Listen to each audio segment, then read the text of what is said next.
to just give yourself some credit for showing up today, the very beginning of December, this last month of this year, 2024, as we are totally moving into the winter solstice energies. I don't know if you guys have picked up on any of that, maybe uptick of energy. Sometimes we don't always feel maybe all the energy so clearly, but it's very visible in kind of the tangible physical ways. I see the uptick of activity. It's also this natural time that happens to be scheduled around the holidays. So everything just feels extra active in whatever that way that might look like, whether it's social, whether it's, in relationships, whether it's work deadlines, so many things. And I feel like at the crux of that is this very clear, delineated calendar marking of something ending, something that is going to begin again in January. And so there's like this big mad rush. It's like, oh, I must finish everything that I thought I wanted to do for 2024. And if I don't get it done before 2025, oh no, our to-do list, explodes. I don't know if anything really explodes or anything like that. Is I was listening and I totally agree with some well-known CEO, and he's like, all deadlines are arbitrary, and I definitely can see that to be true. But those deadlines are super also important in the sense that if we didn't have those hard pressing deadlines, we would essentially be able to accomplish things. Tasks can easily fall into, oh, I could just fiddle with it a little bit longer, work on it a little bit more. And that project, can just, instead of having that deadline, it can surpass that and just continue on without an end in sight, honestly. And I don't know if you guys have heard of this ratio where there's like the 80-20-20 rule, where 80% of the work happens the last 20% of a project or accomplishing something or finishing something or closing something up when we bring it to completion. And that's something to file away, because if we recognize that, it won't feel maybe so jarring when we feel like we're coming up upon extra obstacles or challenges in this last part of the project. Because if we look at that principle of the 80-20, that 80% of the work happens in the last 20%, I feel like that has absolutely been true in my life, things that have gotten accomplished and completed in my world. So just file that away, that if you are in the midst of this completion stage and the ending for whatever it is that is completing or ending in your life, that there is usually this extra push that feels like that needs to happen in order for it to end well, as a way of talking about, or to have a very clean completion, as also a way of talking about it. And so I think of it in regards to stages in life. Usually different ages relate to a specific stage in life. The 20s, it's like school, undergrad.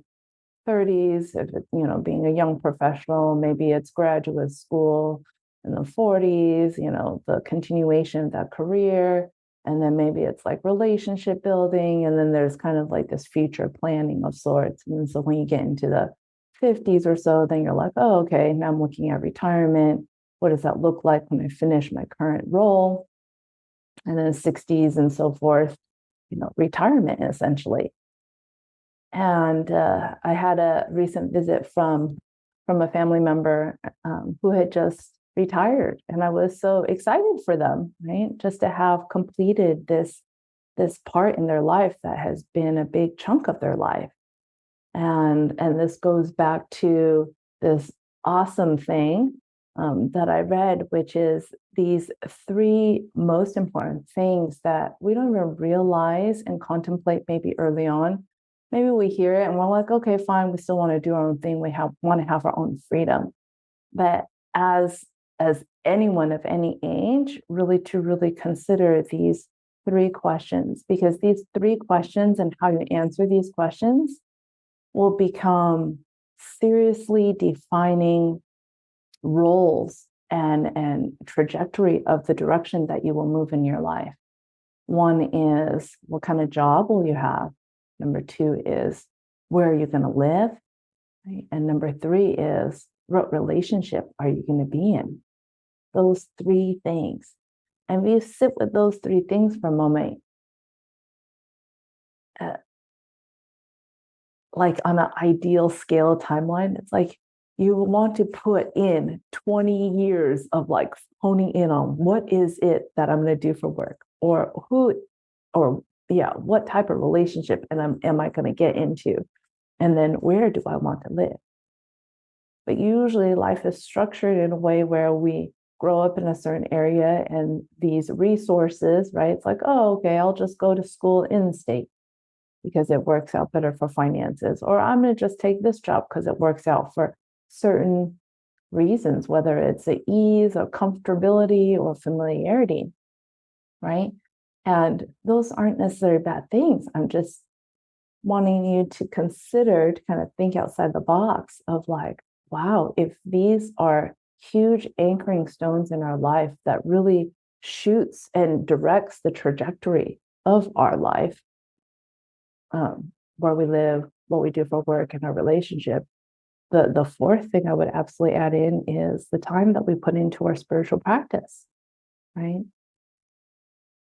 So coming all back to kind of this ending completion phase, I would maybe say this time of year entails.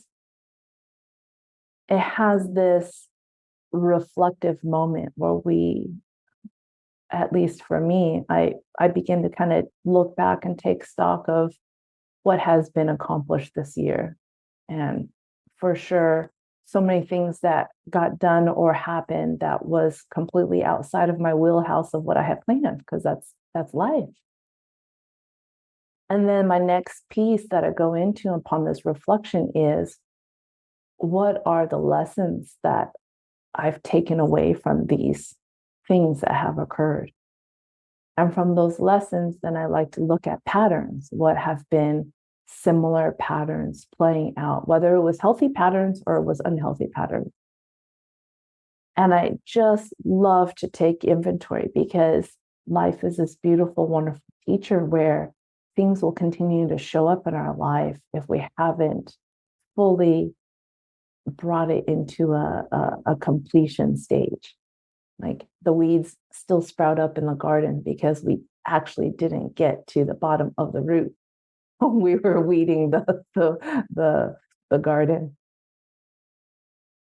So as things are maybe popping up in their last moments in this completion phase, there is this a couple things around this acceptance thing that you were asking about earlier, Jyoti. Is acceptance is part of this reflective piece and taking stock and the inventory and looking at the lessons we learn, patterns that we maybe continue to engage in. But acceptance also then goes into this space of like, okay, that is what it is. But then there's this still this beautiful canvas to be able to create something completely brand new. And I feel like that's the coolest piece about the completion stage, is we're coming into this newness again of being able to start something brand new. It's like, okay, now I finished this project. And after I worked with that type of client, I know that I definitely don't want to work with this and this type of person again, because that just didn't work for me at all. Or I realized from that project, I really grew so much in this area and I found new capabilities and strengths and gifts that I can put towards my next project that I'm going to be called to do or whatever I'm assigned to do.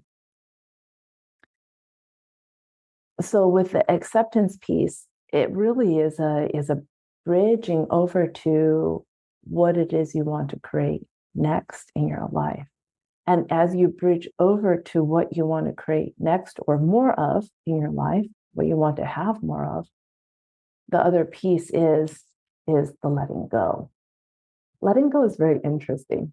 And I think the greatest tangible example of letting go and sometimes the struggles that people come across of letting go because of the attachments we have is when we go through our closet, when we go through any part of our house.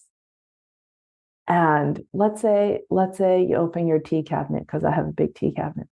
I'm like, okay, I need to clean out my teas because some of these teas I don't drink anymore, or some of these things are outdated. And oh my gosh, what is that stuffed in the way, way, way back? Like, what got stuff back there? Because we naturally, with life, and time gets busy, you just stick everything up and things get pushed to the further back, right? And as you go through this inventory, kind of similar to the latter parts of this year, you're picking up these teas. You're like, oh, what was that tea? And sometimes there are teas that you don't remember. You're like, oh, I don't even know what that tastes like. And you want to brew a little hot water to see what this tea tastes like. You're like, because I don't know. Do I want to keep it still?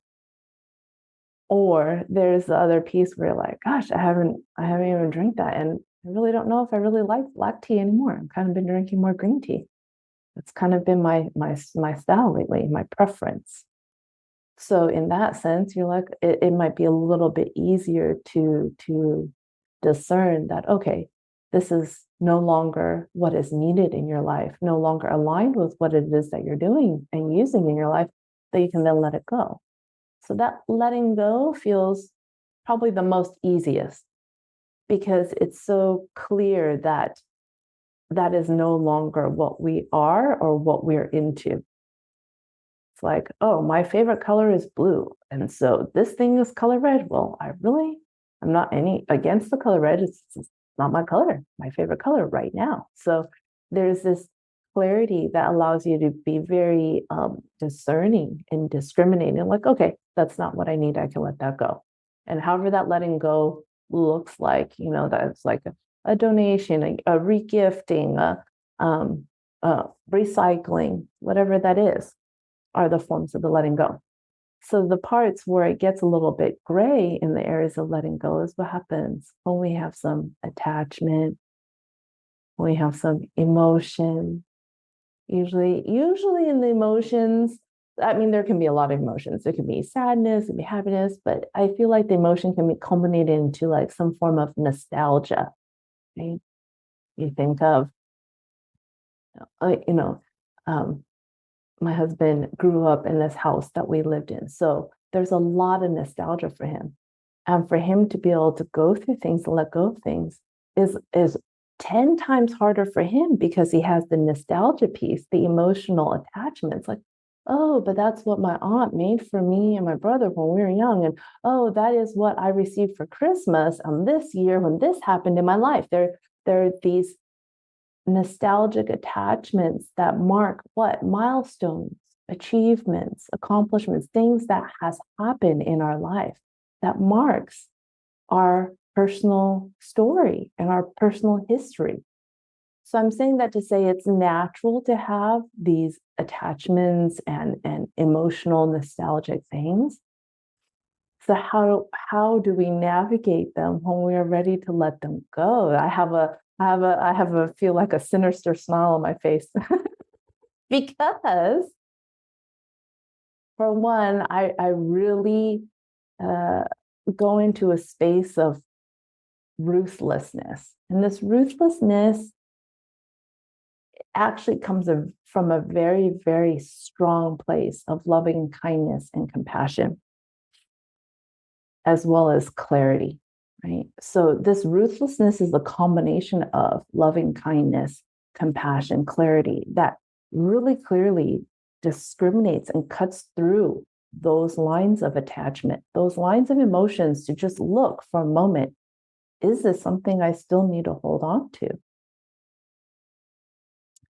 Because there's this beautiful, fascinating thing. I don't know if you guys notice it when you guys maybe travel or maybe go out for the day and go on a shopping spree. You bring home all these joyful things that are these things that you can't wait to experience or have in your life, whether it's clothes, whether it's tea, whether it's whatever it is you're enjoying from your shopping spree or your travels, that when you come back and you have all this newness, right? And it's this fresh, exciting, exploratory thing. It's almost the perfect time that I utilize to then, when I come back from trips, to then go through the things that I currently am using. Because we have this refreshed kind of state of mind where we've had these new experiences, and we can, from that new experience, from that new place of being, look at things and be like, oh, is that still me? Or is that something I really won't use anymore? Because that's not what I'm really into anymore. I'm not really into skinny jeans. But I'm still really using my yoga tights, because I use that for exercising, right? And you'll find, if you go through this process and you're being honest with yourself, you might pick up this object and you really don't have any sense of use for it. You don't really feel any excitement to go wear it or enjoy it later on. It's not like, oh, I can't wait to wear that shirt or that super comfy pants tomorrow. It's kind of like, oh, it's cute. And you might find yourself what? Rationalizing. You start rationalizing. It's cute and I could hold on to it and wear it for that one next time that I go out to a nice dinner or whatever it is. Start to rationalize and justify. And when you rationalize, just, I guess what it starts to sound like? It starts to sound like excuses. The excuses of like why or how you need to hold on to this because and because and because and because. And there's never an end to these excuses or the rationale, right? So if you find yourself starting to go down this line of thinking, it's a good place using mindfulness practice to bring yourself back and be like, oh, wait, but why am I, well, let's rephrase that, not why, but what is it that is making me rationalize this item to allow me to hold on to that? And it's like, oh, well, I spent a lot of money for that shirt and I only wore it once. I feel like it'd be kind of wasteful if I threw it away. Maybe that's the rationale, right? So then from that space and recognizing that rationale, now is the time to start cutting the attachments. So the cutting of attachments, there's a couple different ways to go about it. One is the ruthless cut. You just like, no, okay, I'm totally rationalizing. I don't need it. Drop it over into the donation bag, or I'm going to regift it to somebody, right? The other piece is, and I think this is a forgotten piece when we are working to let go of attachments in any way.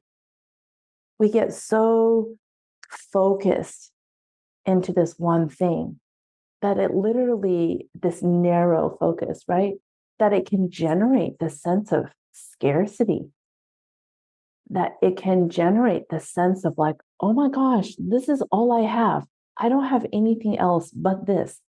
And so when there's this narrowing of perspective, when there's this scarcity that comes forth through it, what it engenders is it engenders fear. And that fear results in clinging and clasping and grasping. And then you're just holding on so tight. So this is the most perfect time to insert this spaciousness, this spacious view, right? That can feel really abundant. So as a way of kind of talking through it in the mind, what it might sound like is, oh my gosh, I spent so much money on this shirt and I only wore it once. Man, I feel like it's a waste. Oh man, it still technically fits. I just don't really like this little itchy part every time I wear it. Right? And those little bits are the reasons why it has, one, stayed in your closet, two, not really gotten worn, and you're still holding on to it. Right? These are the reasons. So I take a step back, and I go back to looking at all the things that I genuinely enjoy in my life. And so that can be, as we're talking about clothes, it can be a clothing item. I can quickly redirect my mind and my attention to like what it is that fits awesome as a shirt or a jacket, or fits awesome as my pants. And when I take and bring that into the forefront of my being awareness, it absolutely cannot compare to the one that I'm feeling uh, attached to in a nostalgic way. It just generates a different feeling because the one shirt or the pants that you absolutely love, it brings what? It brings a sense of joy. It brings a sense of spaciousness. I feel like it brings a sense of openness, right? That like this excitement that you can't wait to use and implement into your life and incorporate into your life. And whereas the other one might feel like drudgery, you know, like, oh man, fine, I'll wear it tomorrow. I'll make sure I wear it tomorrow so that I can get it used in whatever way you want to think about it.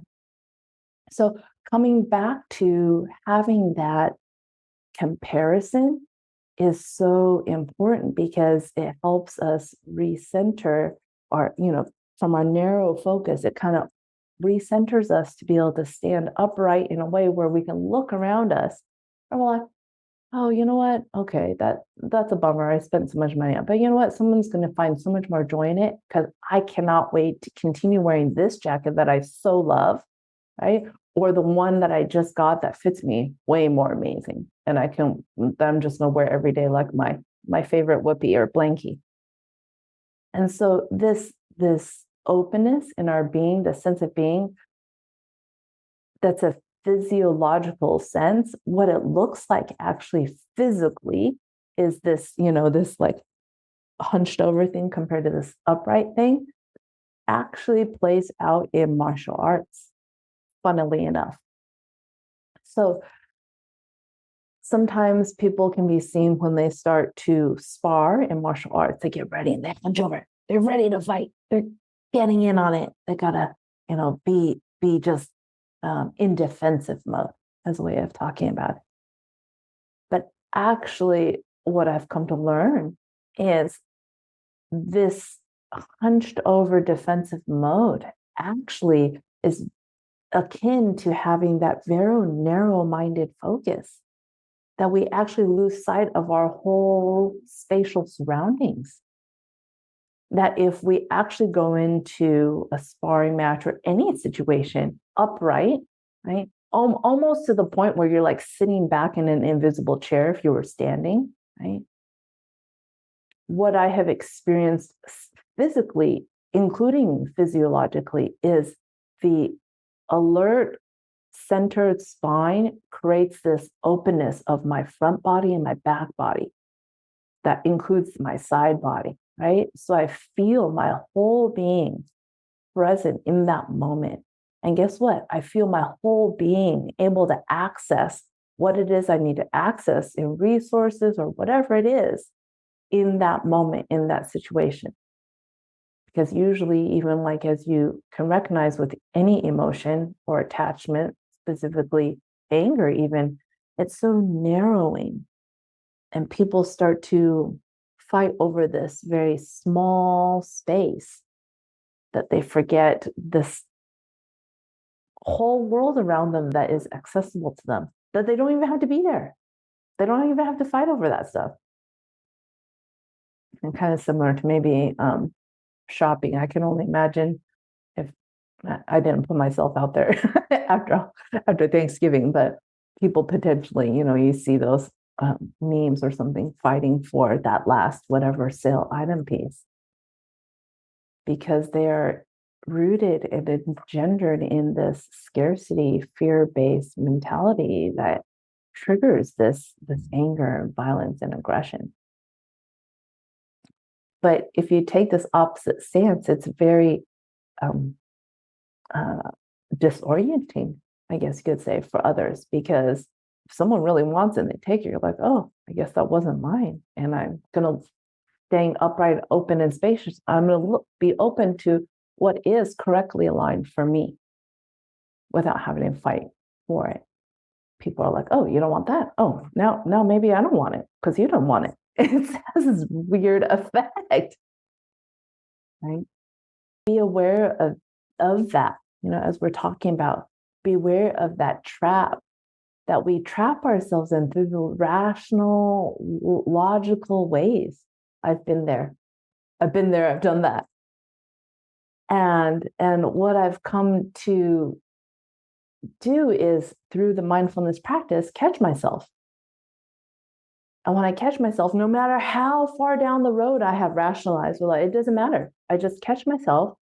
Then I go into my feeling, like what is feeling. And you're absolutely right. When there's a sense of tension or a little knottedness in my stomach, or it just doesn't feel like this open spaciousness, this sense of like, like that feeling, then I know that something is out of balance.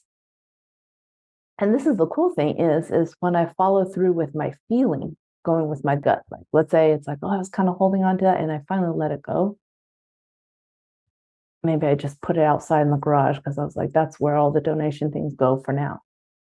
The beautiful thing is our bodies then adjust and changes, right? Back into alignment is what I have found. When we generally release things and let things go that are no longer serving us, our body will naturally come back into alignment with what we have surrounded ourselves with, right? And I don't know if you'll catch yourself, but I'm gonna, ask you to maybe try this out for yourself as homework, is a day or so, or maybe even later in that day, I'll kind of just check in and be like, oh, how am I feeling? How am I feeling, with having cleansed all those items out of my closet or whatever it is. And that's all sitting in the garage now waiting to go to the donation. And 99% of the time, 99%, 99.99% of the time, I feel great. I'm like, oh my gosh, can't believe I was holding on to all that stuff. I feel so much lighter. I feel so much better. And I feel like I have more space to be able to operate and do X, Y, Z that I want to do. I don't feel so crammed and crimped in my style kind of thing. And that's 99.99% of the time. And the 0.01% one time that I, gave something away and I was like, oh man, that'd be so cool to wear right now, like weeks, months later. I was like, oh, okay, what was that thing that I really enjoyed? I'll make a note, right? And the cool thing is I'll make a note of what it is that I enjoy and put it in kind of my back conscious mind if that's what I'm looking for when I'm out there in the world. And usually within no time, I'm like, oh, I found the thing I want exactly. And I'm able to replace it without an issue, right? So there's this beautiful recycling process that happens, but we don't allow ourselves to experience that recycling process if we don't allow ourselves to let things go on this scale. And when things have a little greater attachment to it and it feels a little more riskier to let go, those are the ones that really can have this really clear influx, outflux of energy that we feel internally. Like, oh my gosh, I didn't even realize that was totally bogging me down until you've moved it out of your space and you're like, I feel way more energized. This is very similar to when people do detoxing in their bodies. They don't even realize how much gunk has been clogged up in their systems. And the detoxing process is not fun at all. They're like, I feel tired, I feel grumpy, I feel irritable, but I'm just detoxing, gotta get through this. 99% of the time after detoxing, I feel so much more energetic. Oh, I don't even need caffeine in the morning. I wake up and I'm ready to go. It does something to our bodies, right? So it's not just this physical thing with food detoxing. I mean, it's a real thing with object things as well and relationship things as well. And I think just to touch upon briefly on the relationship thing before we go into the meditation is relationships that have a deeper line of energy, a deeper, interaction with ourselves. The letting go process doesn't always look so cut and dry, like cut the line, it's done. And energetically, we can do that. We can be very ruthless and clean about cutting the lines moving forward. But what I have experienced in my life is relationships and people. One, they can be psychic, they can be sensitive, and they will feel when we have shifted our being, our relational being to them. So usually what happens is they come back and it's kind of like, hey, what happened? We're supposed to have this thing that we do. You don't want to do that thing anymore, right? And it's not to freak anybody out. It's not to put you in a state of paranoia. It's just to recognize this is part of the process of letting go. Because when they come back into your life to re-engage, it's really this opportunity that universe is giving you to be able to verbalize through your body, mind, energy, and spirit what it is that you want, this new healthy dynamic that you want to interact in. And then this person will keep coming back, to guess what? Our ego might think, oh my gosh, they just wanna reconnect and put me back into that bad, dynamic. And our ego might get grumpy about that. But from the highest level of like eternity, what I have seen and experienced, once I let go of the noise of the ego, is it's eternity giving us an opportunity to strengthen our new way of being, and strengthening our new way of being from the way we communicate, the words we use, the actions and behaviors we do in this new interaction with this relationship. And once that gets set in place, then you can see, you're like, oh, I see what all that kind of storming was. It wasn't the storming to be aggressive or be manipulative. I mean, there might be some manipulation on the other person's side, but really it gives us the opportunity to strengthen and shore up how to healthily communicate our healthy boundaries, how to healthily demonstrate, oh, that's not what I'm about anymore. That's not what I do. Nope, I don't answer the door anymore for that.